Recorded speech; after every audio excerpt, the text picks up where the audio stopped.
Okay, let's turn now to someone else who's spent plenty of time in the White House. NewsNation contributor Johanna Maska. She is the CEO of the Global Situation Room, who previously served as President Obama's White House Director of Press Advance.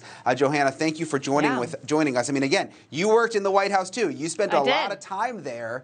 Did you expect it to end this way? Did you think we were going to get a name, or did you think they were just going to say case closed? Yeah, first and foremost, I was there when Robert was there, and some of the stuff he said, there's more than just staff who can bring people into the White House. I mean, the Secret Service can also bring people into the White House. There's the White House Military Office. There are a lot of entities that control access to that White House.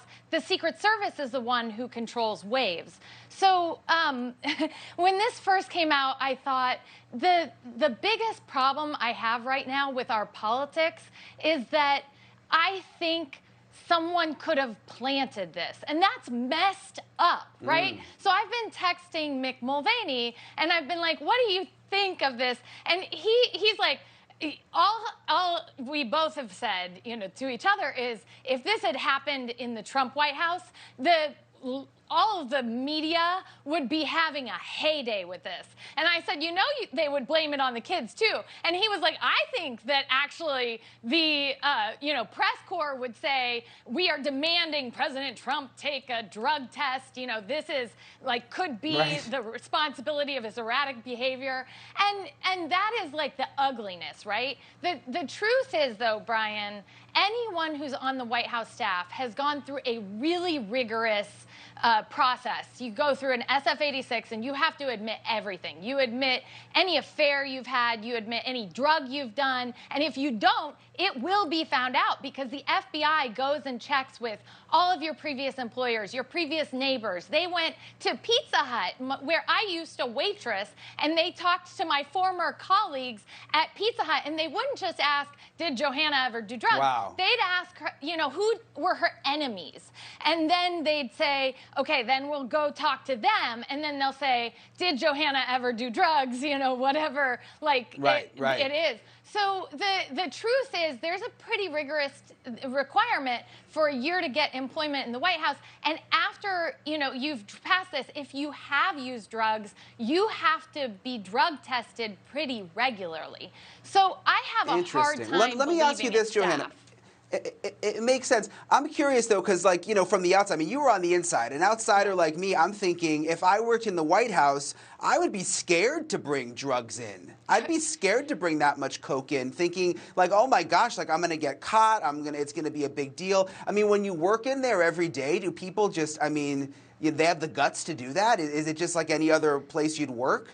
I really have a hard time believing that because the people who work there respect the office too much. So the biggest issue is we had, at the beginning of the Trump administration, there was an employee who said that one of the Obama administration staffers had left a nasty note. And it was like, I don't believe that could have ever happened. And if you remember, it was years later, a celebrity admitted that as a joke, they had actually left a nasty gram to the incoming staff. And that is just below the office. But there are a lot of people who you're right. You have to respect. Yeah, you have to respect the office. Real quick, we only have about 30 seconds left, but I want to get your opinion on this because I'm very curious. Politically, how do you think this plays out? Because this is now left open-ended, and Republicans, really everyone's been having a field day with it because cocaine in the White House. It doesn't really matter what side you're on. But Republicans, especially, Trump has been talking about it constantly, and now it's left open. I mean, we don't have closure. Do you think this is a bad thing for Democrats, for Biden? They should be careful. The Republicans should be careful to make too much of this, because the other thing is, I remember Cartagena, where it was actually the Secret Service that were responsible for bringing in prostitutes into their rooms. We don't know who did this. It is unacceptable that it happened, and we need to figure out what's the solution and where those cameras need to be so that nobody, celebrity or anybody in that place, could do it again. Thank you for watching. Go to newsnationnow.com to find NewsNation on your cable provider. And don't forget to click the red subscribe button below to get more of NewsNation's fact-driven, unbiased coverage.